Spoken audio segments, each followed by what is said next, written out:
All right, we're going to be diving into MIT OpenCourseWare Introduction and Optimization Problems, MIT 6.0002 Intro to Computational Thinking and Data Science. It's going to be a good lecture series. I hope you enjoy this series, and catch me on the stream if you want to follow along as we are live. All right. Welcome to 6.0002, or if you were in 600, the second half of 600. I'm John Guttag. Let me start with a few administrative things. What's the workload? There are problem sets. They'll all be programming problems, much in the style of 6.0001. And the goal, really twofold. The 6.0001 problem sets were mostly about you learning to be a programmer. A lot of that carries over. No one learns to be a programmer in half a semester. No. So a lot of it is to improve Maybe your some skills, of these YouTubers. but also there's a lot more, I would say, conceptual, algorithmic material in 6.0002, and the problem sets are designed to help cement that as well as just to give you programming experience. Finger exercises, small things. If they're taking you more than 15 minutes, let us know. They really shouldn't. And they're generally designed to help you learn a single concept, usually a programming concept. Reading assignments in the textbooks. This guy looks brutal. I've already posted the first reading assignment. Looks like he's going to give us some tough And essentially, they should provide you a different take on the same material we're covering in lectures and recitations. We've tried to choose different examples for lectures than from the textbooks for the most part. So you get to see things in two slightly different ways. There'll be a final exam based upon all of the above. All right, prerequisites: experience writing object-oriented programs in Python, preferably Python 3.5. Familiarity with concepts of computational complexity. You'll see even in today's lecture, we'll be assuming that. Familiarity with some simple algorithms. If you took 6.0001 or you took the 6.0001 advanced standing exam, you'll be fine. Odds are you'll be fine anyway, but that's the safest way to do it. So the programming assignments are going to be a bit easier. At least that's what students have reported in the past, because there'll be more focus on the problem to be solved than on the actual programming. The lecture content more abstract. So LeetCodes? The lectures will be, and maybe I'm speaking euphemistically, a bit faster paced. So hang on to your seats. Hanging on. And the course is really less about programming and more about dipping your toe into the exotic world of data science. We do want you to hone your programming skills. There'll be a few additional bits of Python. Today, for example, we'll talk about Lambda abstraction. Nice. Love me a good Inevitably, Lambda some function. comments about software engineering, how to structure your code. More emphasis in using packages. Hopefully, it will go a little bit smoother than in the last problem set in 6.0001. And finally, it's the old joke about programming that somebody walks up to a taxi driver in New York City and says, "I'm lost. How do I get to Carnegie Hall?" The taxi driver turns to the person and says, "Practice, practice, practice." And that's really the only way to learn to program is practice, practice, practice. The main topic of the course is what I think of as computational models. How do we MIT use students computation are to understand the cruel, world in which we live? cutthroat. So what is a model? To me, I think of it as an experimental device that can help us to either understand something that has happened, to sort of build a model that explains phenomena we see every day, or a model that will allow us to predict the future, something that hasn't happened. So you can think of, for example, a climate change model. We can build models that sort of explain how the climate has changed over the millennia. And then we can build probably a slightly different model that might predict what it will be like in the future. Yeah. Okay. I got you, sir. So essentially what's happening is science is moving out of the wet lab and into the computer. Increasingly, really, I'm sir? sure you all see this, those of you Roasting who are me. science majors, an increasing reliance on computation rather than traditional experimentation. As we'll talk about, traditional experimentation is and will remain important, but now it has to really be supplemented by computation. We'll talk about three kinds of models: optimization models, statistical models, and simulation models. Okay, So cool. let's talk first about optimization models. An optimization model is a very simple thing. We start with an objective function that's either to be maximized or minimized. So for example, if I'm going from New York to Boston, I might want to find a route by car or plane or train that minimizes the total travel time. So my objective function would be the number of minutes spent in transit getting from A to B. We then often have to layer on top of that objective function a set of constraints, sometimes empty, that we have to obey. So maybe the fastest way to get from New York to Boston is to take a plane, but I only have $100 to spend, so that option is off the table. So I have a constraint there on the amount of money I can spend. Or maybe I have to be in Boston before 5 p.m., and while the bus would get me there for $15, it won't get me there before 5. And so maybe what I'm left with is driving, something like that.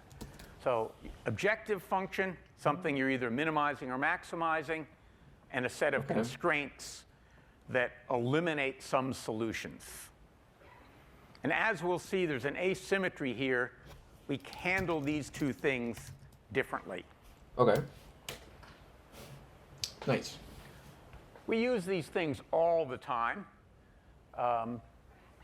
I commute to work using Waze, which essentially is solving, not very well, I believe, an optimization problem to minimize my time from home to here. When you travel, maybe you log into various advisory programs that try and optimize things for you. What's up with like the they're all 1 over second the place. flashes of the Today, PowerPoint? you really can't avoid using an optimization algorithm as you get through life. All right, pretty abstract. Let's talk about a specific optimization problem called the knapsack problem. The first time I talked about the knapsack problem, I neglected to show a picture of a knapsack. And I was 10 minutes into it before I realized most of the class had no idea what a knapsack was. It's what we old people used to call a backpack. And they used to look more like that than they look today. So the knapsack problem involves, usually it's told in terms of a burglar who breaks into a house and wants to steal a bunch of stuff, but has a knapsack that will only hold a finite amount of stuff that he or she wishes to steal. So you got to pick the right stuff to steal. And so the burglar has to solve the optimization problem of stealing the stuff with the most value while obeying the constraint. So you go for the jewels, the smallest stuff with the most value, right? So we have an objective function. You can't take that 60-inch plasma. Tim can't lift that thing out the... He's been sitting at his desk all day. It has to fit in my backpack. And you can guess which of these might be the most valuable items here. So here's, in words, written words, what I just said orally. There's more stuff than you can carry, and you have to choose which stuff to take and which to leave behind. I should point out that there are two variants of it. There's the 0-1 knapsack problem and the continuous. So the 0-1, it would be illustrated by something like this. So the 0-1 knapsack problem means you either take the object or you don't. I take that whole gold bar or I take none of it. The continuous, or so-called fractional knapsack problem, says I can take pieces of it. So maybe if I've taken my gold bar and shaved it into gold dust, I then can say, well, the whole thing won't fit in, but I can fit in a path, part of it.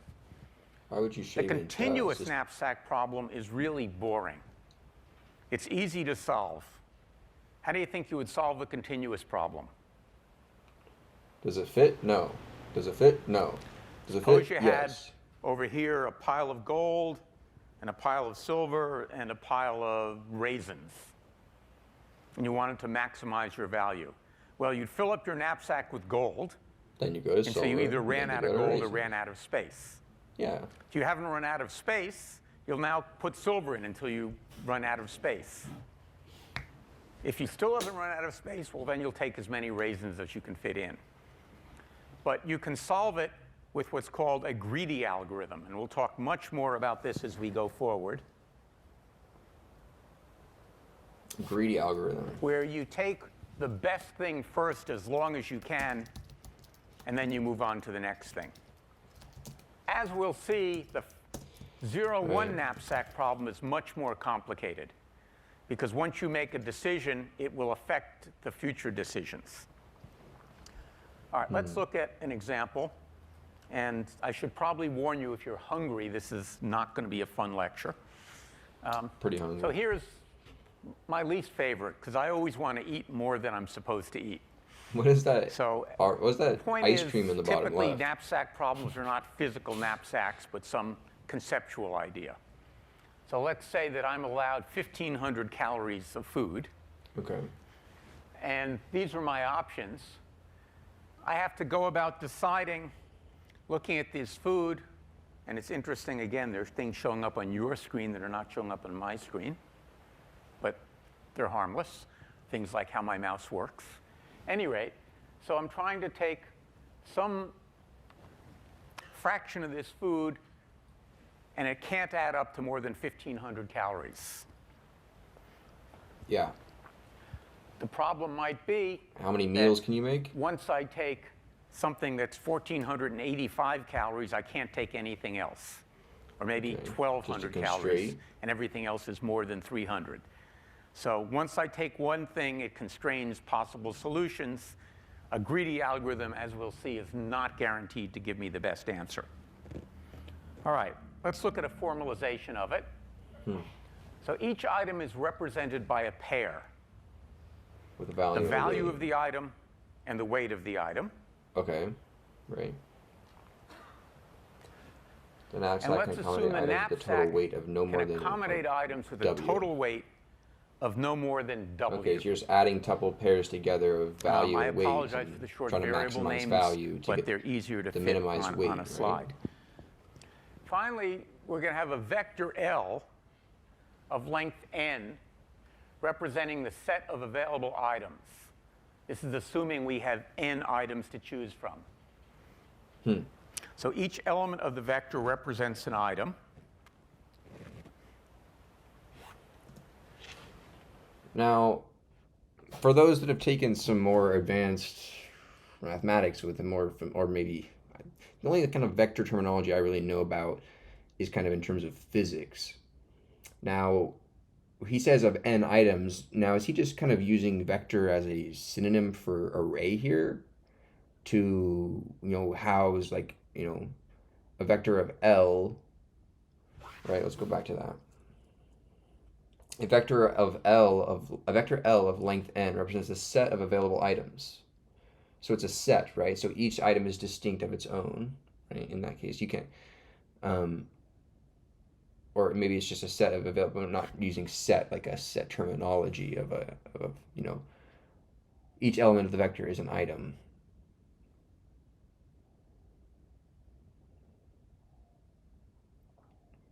Justin. Hey, Michael, you inspired me to start streaming my coding journey and my studies. Thank you. I'm going to start my first stream today. Hope you are well. Oh, nice, dude. I'll have to stop in and say what's up. That's awesome, my guy. A quantity having direction as well as magnitude. Especially as a term.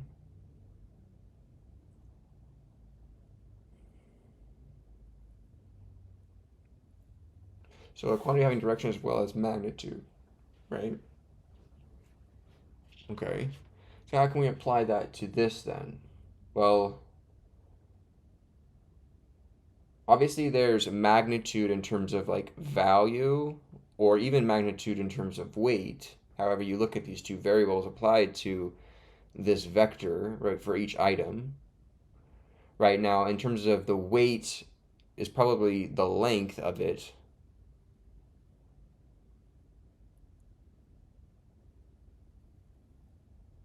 Oh, he says, Mahan says, I think he means programming languages vectors like C++ that has pairs in it. So a list, I think. That's what my first interpretation, right? Kind of a length of n vector housing, containing n items, right? What do you guys think?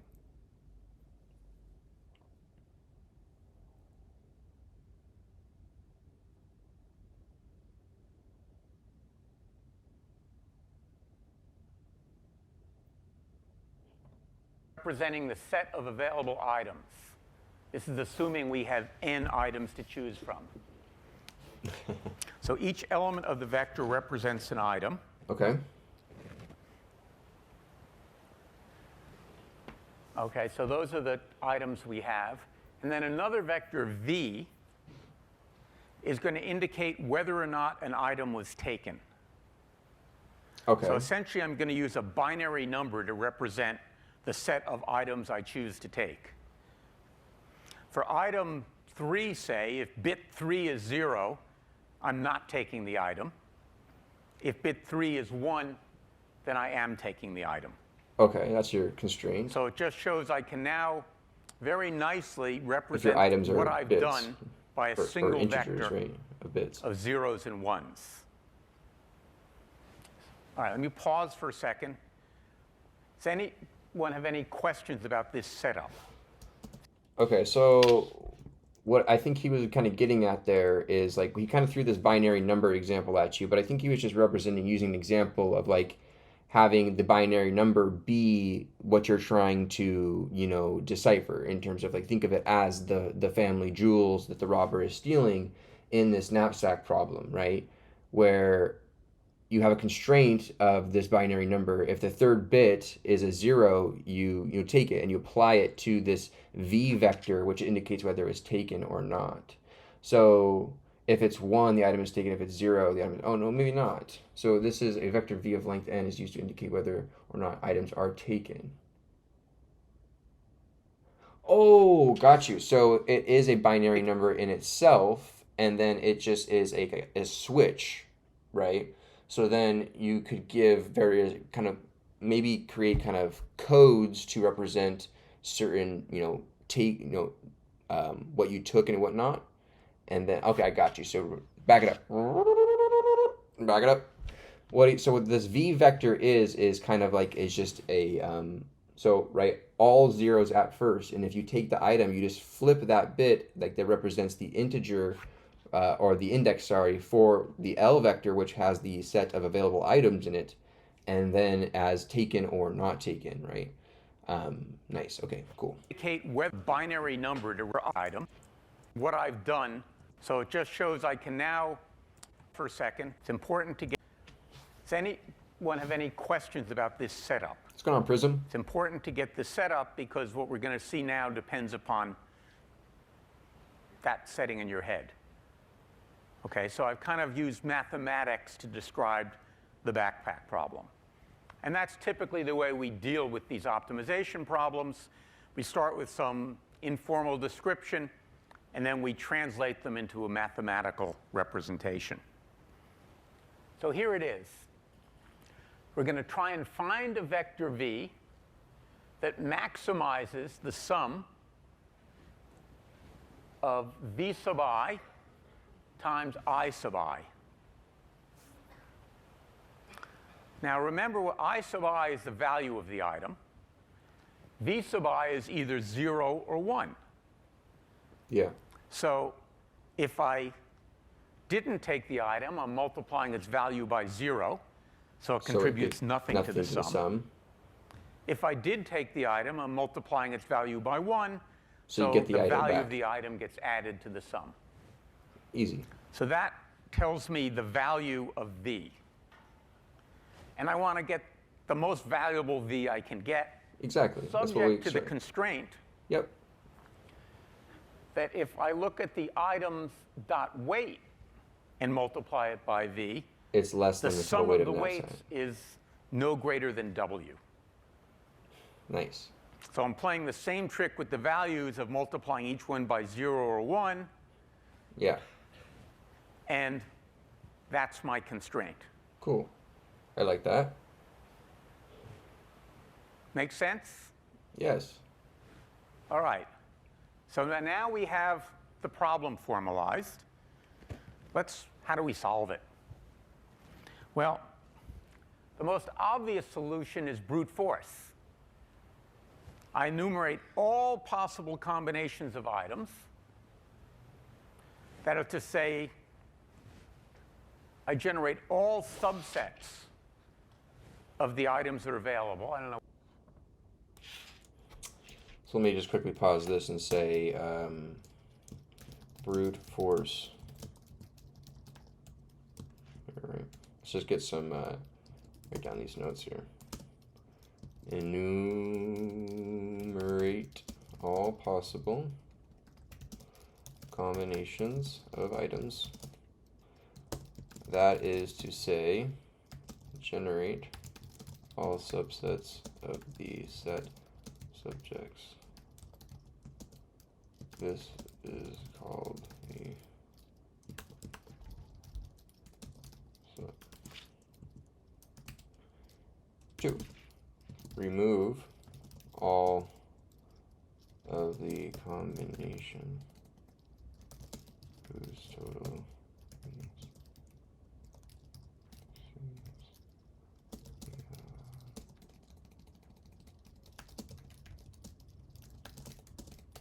and then 3 from the remain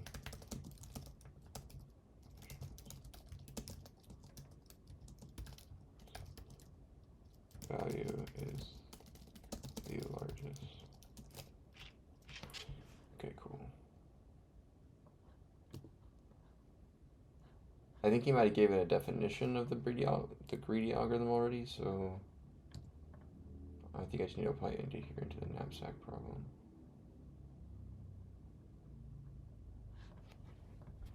I don't know why it says subjects here, but we should have said items. Let me fix that. This is called the power set. So the power set of a set includes the empty subset. It includes the set that includes everything and every Possible thing in between. So subsets of size 1, subsets of size 2, etc. So now I've generated all possible sets of items. I can now go through and sum up the weights and remove all those sets that exceed way more than I'm allowed. Yeah. And then from the remaining combinations, choose any one whose value is the largest. Yeah. I say choose any one because there could be ties, in which case I don't care which I choose. Yeah. So it's pretty obvious that this is going to give you a correct answer. You're considering all possibilities and choosing a winner. Unfortunately, it's usually not very practical. What we see here is that's what the power set is if you have 100 vectors. For example, if there are Not 100 very items to choose practical, from, right? the power set of the size Even for a is fast computer, generating right. that many possibilities is going to take a rather long time. So kind of disappointing. We look at it and say, well, we got a brute force algorithm. It will solve the problem, but it'll take too long. We can't actually do it. 100 is a pretty small number, right? We often end up solving optimization problems where n is something closer to 1,000, sometimes even 1,000,000. Clearly, brute force isn't going to work. Mm-hmm. So that raises the next question. Are we just being stupid? Is there a better algorithm that I should have showed you? I shouldn't say we. Am I just being stupid? Is there a better algorithm that would have given us the answer? Probably. The sad answer to that is no. Oh. For the knapsack problem, and indeed many optimization problems, are inherently exponential. What that means is there is no algorithm that provides an exact solution to this problem whose worst case running time is not exponential in the number of items. All right? It is an exponentially hard problem. There is no really good solution. You could tell this guy is like, But thinks this is funny. that should not make you sad, He loves this. because while there's no perfect solution, we're going to look at a couple of really very good solutions that will make this poor woman a happier person. So let's start with the greedy algorithm. I already talked to you about greedy algorithms. So it could hardly be simpler. We say, while the knapsack is not full, put the best available item into the knapsack. Yeah. Always choose the best available, I can't spell this, item if the knapsack is not full.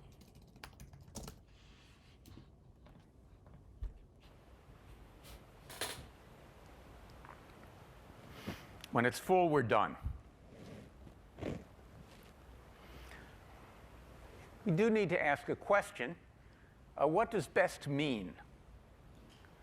Is the best item the most valuable? That's a good question. Is it the least expensive in terms of, say, the Weight fewest calories? per calorie, in my case? right?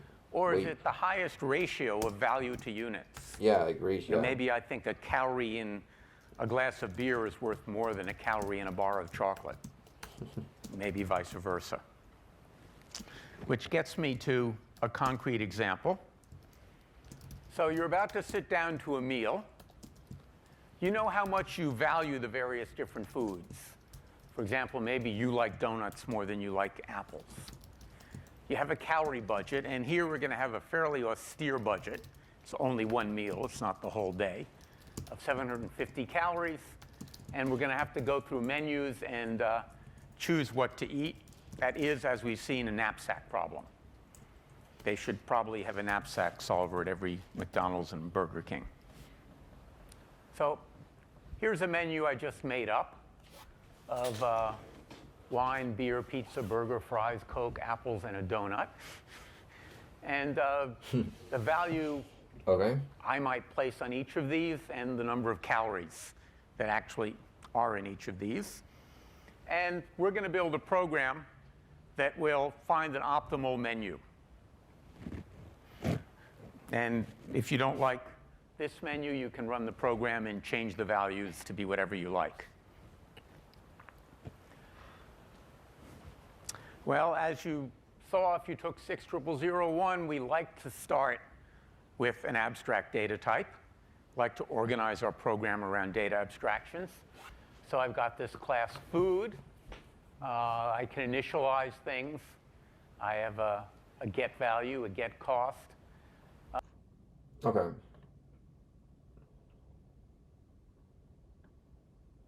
So he has a class food, right, with initialization.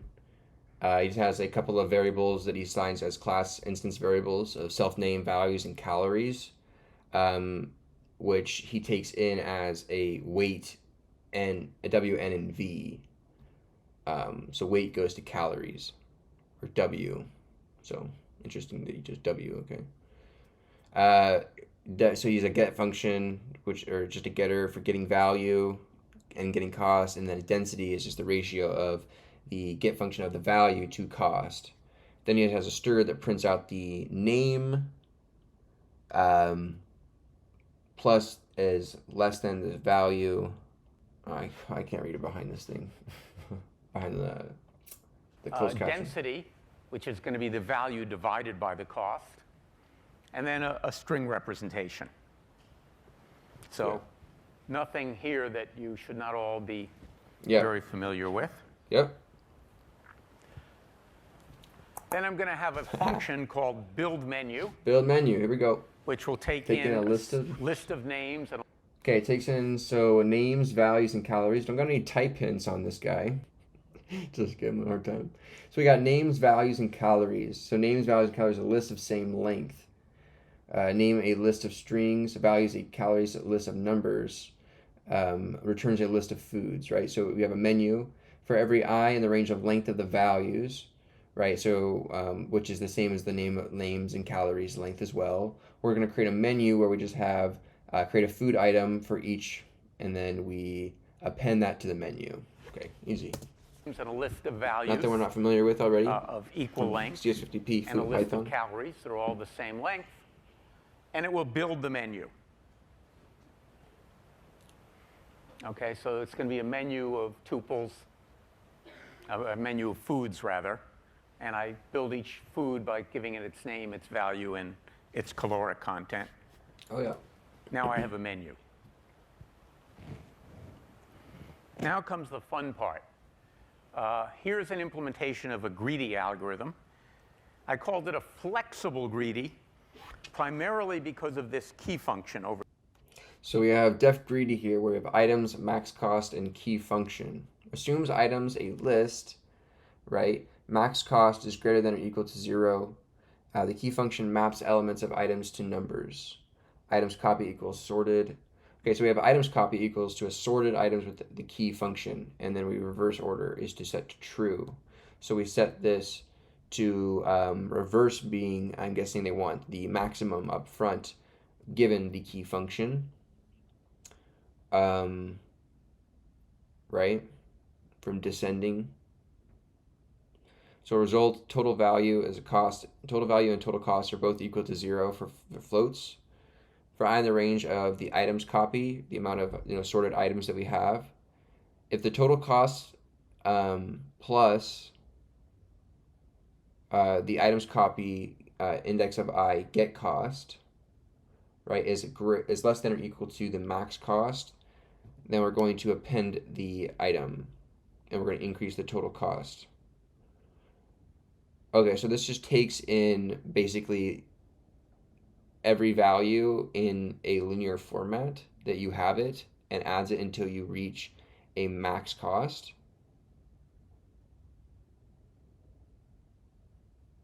Oh no, it takes every value that you can get, right? So this takes every value that doesn't exceed the max cost and that you can buy, and put in, then increases the total cost and total value. Over here. So you'll notice in red, there's a parameter called key function. Yeah. That's going to map the elements of items to numbers. So it will be used to sort the items. So I want to sort them from best to worst. And this function will be used to tell me what I mean by best. So maybe key function will just return the value, yeah. Or maybe it will return the weight, or maybe it will return some function of the density. However you of the density. But decide to sort them. The idea here is I want to use one greedy I've algorithm implemented functions like this myself. independently of my definition of best. So I use key function to define what I mean in terms by of best. like custom sort, like in my projects. So I'm going to come in, I'm going to sort it from best to worst. And then Best to worst, yeah. for I in range len of items sub copy, I'm being good. I've copied it. That's why I use sorted rather than sort. I don't want to have a side effect in the parameter. In general, it's not good hygiene to do that. Okay. And so I'll go through it in order from best to worst. And if the value is less than the maximum cost, if putting it in would keep me under the cost or not over the cost, I put it in. Do I still have budget for it? And I just do that until I can't put anything Until else I'm over in. my budget.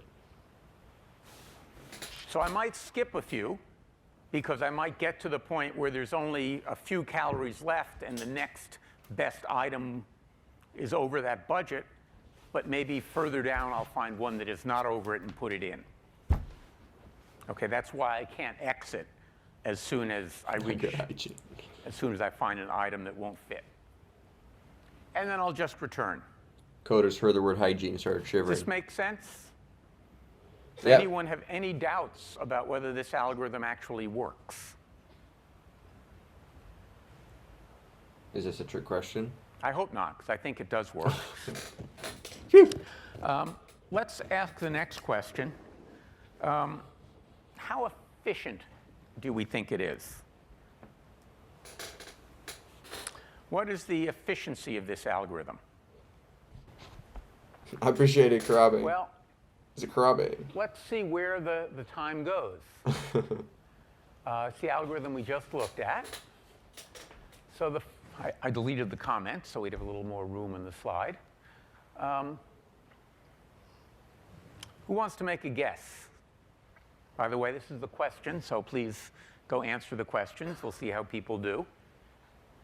But we can think about it as well together.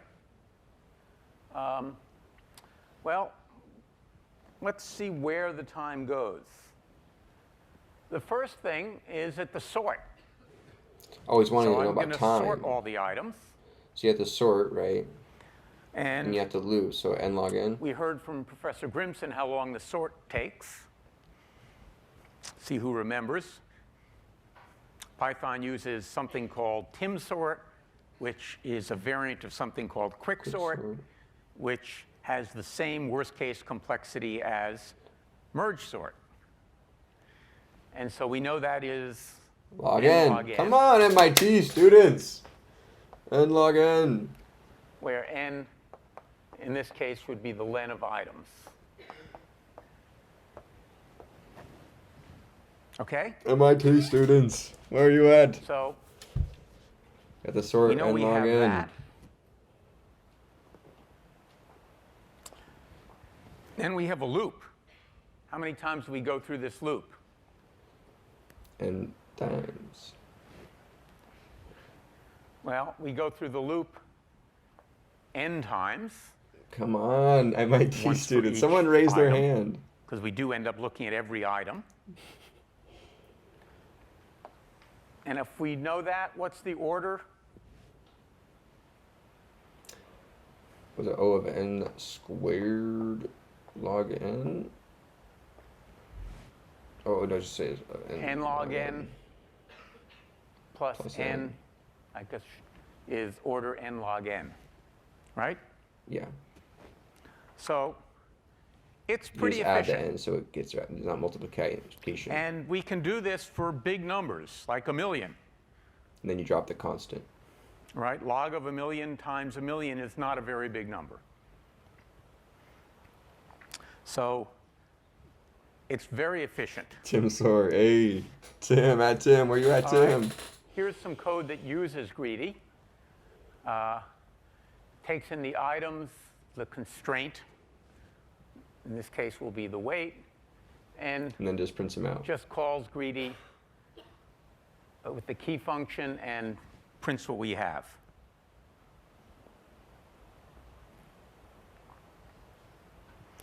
So we're going to test greedies. I actually think I use 750 in the code, but we can use 800. It doesn't matter. And here's something we haven't seen before. So use greedy by value to allocate, and it calls test greedy with food, maxed units, and food.getValue.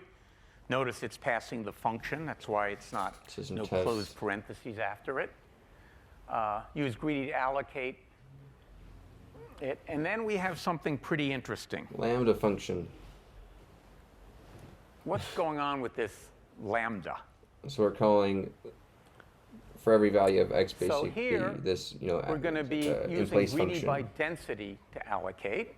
Actually, sorry, this is greedy by cost.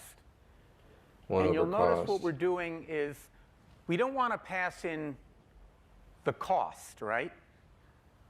Because we really want the opposite of the cost, right? We want to reverse the sort because we want the cheaper items to get chosen first, the ones that have fewer calories, not the ones that have more calories.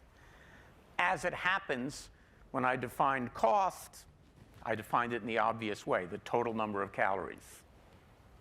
So I could have gone and written another function to do it, but since it was so simple, I decided to do it in line.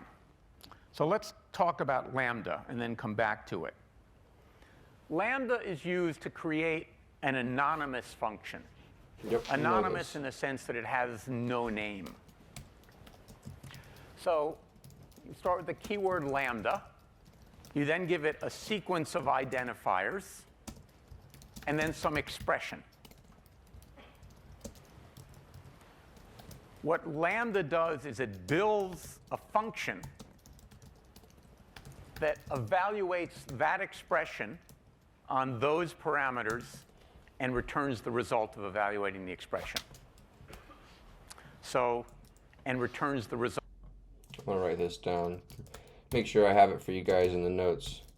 Right? Lambda functions are really good. I recently started getting more into like, you know, making sure, trying to use them when I can rather than, you know, not. I try my best to use them. I'm going to use it like this.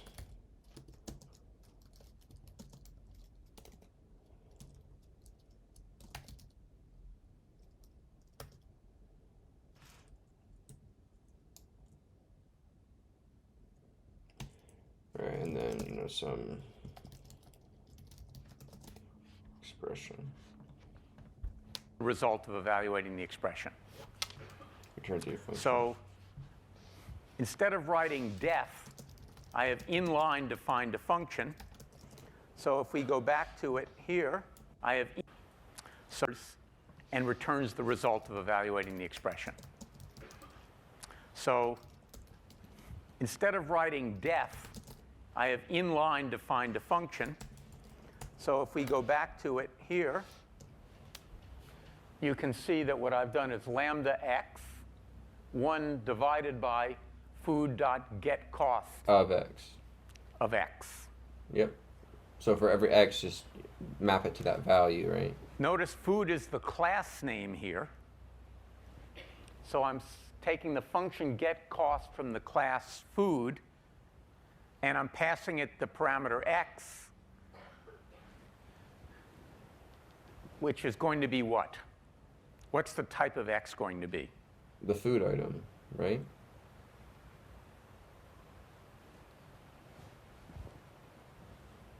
I can wait you out. Come on, MIT. What does the type of x have to be for this lambda expression to A make food. sense?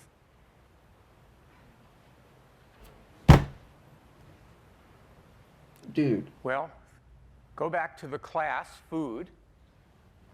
What's the type of the argument of getCost?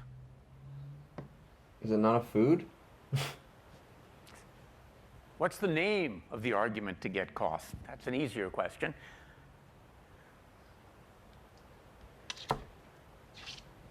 All right, we'll go back and we'll look at it. That was so trolling, man.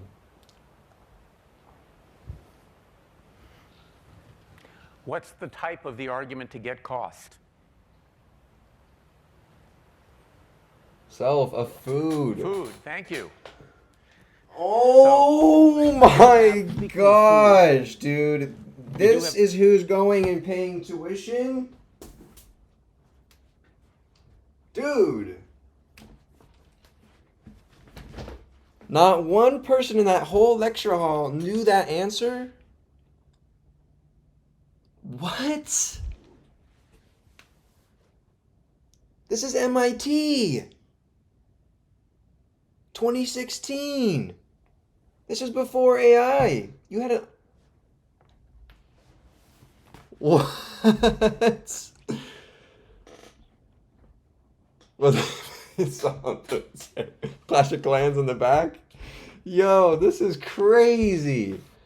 If I was his professor, I would have walked out. I would have been like, yo, go back to 60001. Dude, that was actually crazy.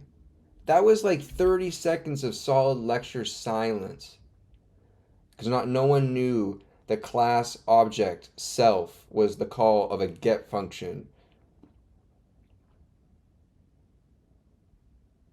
Probably just didn't care. We have a tradition in this class that people who answer questions correctly get rewarded with food. Oh. It's like nailed him. Napoli would have caught that.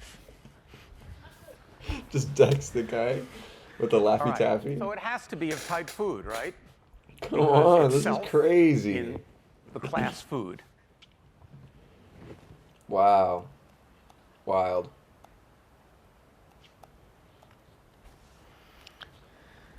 So if we go back to here, this X has to be of type food, right?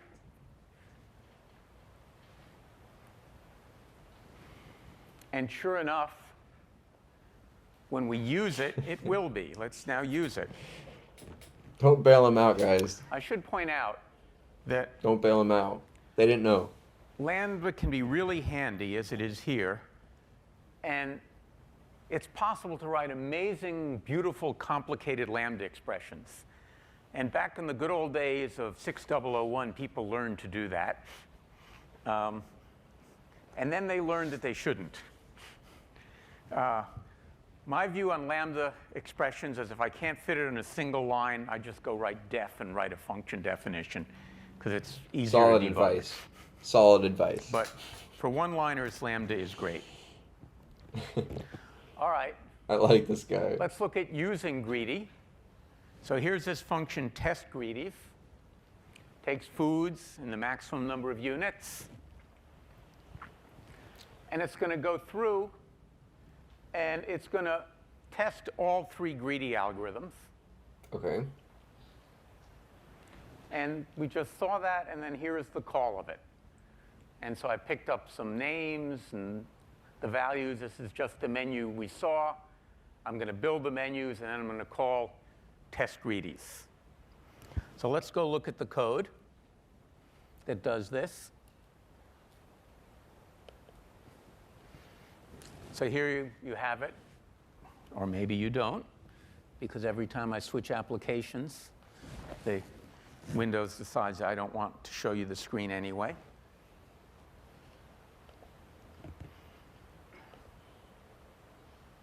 This really shouldn't be necessary. I'm having fun. Y'all are making excuses for them. Changes. I'm chilling. Why it keeps forgetting, I don't know. Anyway, It's only been like, here's it's been the like, code. we're almost done. That's all the We code got 5 we minutes just looked left. at. Now let's run it. I'm having fun learning this.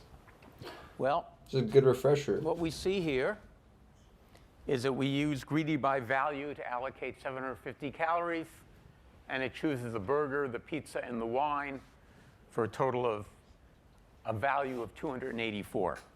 That's happiness points, if you will. On the other hand, if we use greedy by cost, I get 318 happiness points and a different menu. The apple, the wine, the cola, the beer, and the donut. I've lost the pizza and the burger. Not a lot of healthy options there. I guess this is what I signed up for when I put my preferences on. Oh, and here's another solution with 318. Apple wine, oh, yeah, all right. So I actually got the same solution, but it just found them in a different order, right? Why did it find them in a different order? Because the sort order was different. Because in this case, I was sorting by Come on, man, density. add them to a set. Come on, dude, add them to a set. Why are we adding duplicate finds to the same thing? Add them to a set. Just return the set you found, and then, come on, man. So from this, we see an important point about greedy algorithms, right?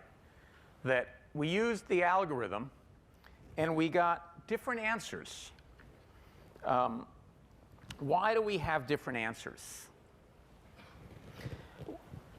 The problem is that a greedy algorithm makes a sequence of local optimizations. Delete code joke, Mahan. Chooses Delete the code joke. locally optimal answer at every point.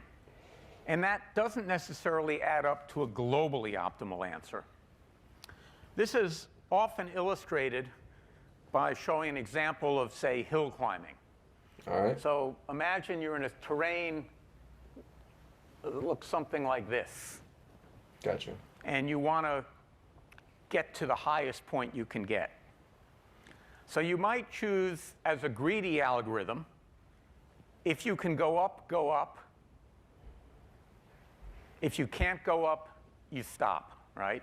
So whenever you get a choice, you go up. And so if I start here, I could, right in the middle, maybe say, all right, it's not up, but it's not down either. So I'll go either left or right. And let's say I go right, so I come to here. And then I'll just make my way up till the top of the hill, making a locally optimal decision, head up at each point. And I'll get here, and I'll say, well, now any place I go takes me to a lower point. So I don't want to do it, right? Because the greedy algorithm says never go backwards. So if you start at the other hill, though, you have a flaw. On the other hand, if I had gone here for my first step, I would have been going then down. my next step up would take me up, up, up. I'd get to here, and I'd stop. Yeah, because you can't go and say, down. OK, no way to go but down. I don't want to go down. I'm done. And what I would find is I'm at a local maximum rather than a global maximum. Yeah. And that's the problem with greedy algorithms, that you can Depending get on where you stuck start. at a local optimal point and not get to the best one. Now, we could ask the question, can I just say, don't worry about it, density, say, will always get me the best answer? I've tried a different experiment. Let's say I'm feeling expansive and I'm going to allow myself 1,000 calories.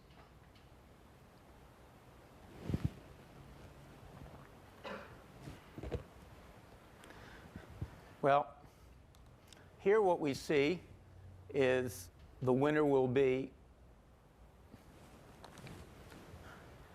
greedy by value. Happens to find a better answer, 424 instead of 413. So there's no way to know in advance. Sometimes this definition of best might work. Sometimes that might work. Sometimes no definition of best will work. And you can't get to a good solution. Or you can get to a good solution. You can't get to an optimal solution with the greedy algorithm. On Wednesday, we'll talk about how do you actually guarantee finding an optimal solution in a better way than brute force.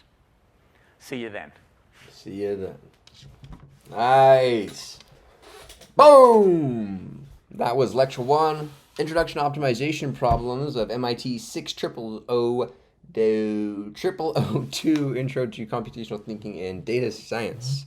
Awesome, awesome lecture. That was really fun. I like him. He's a cool guy.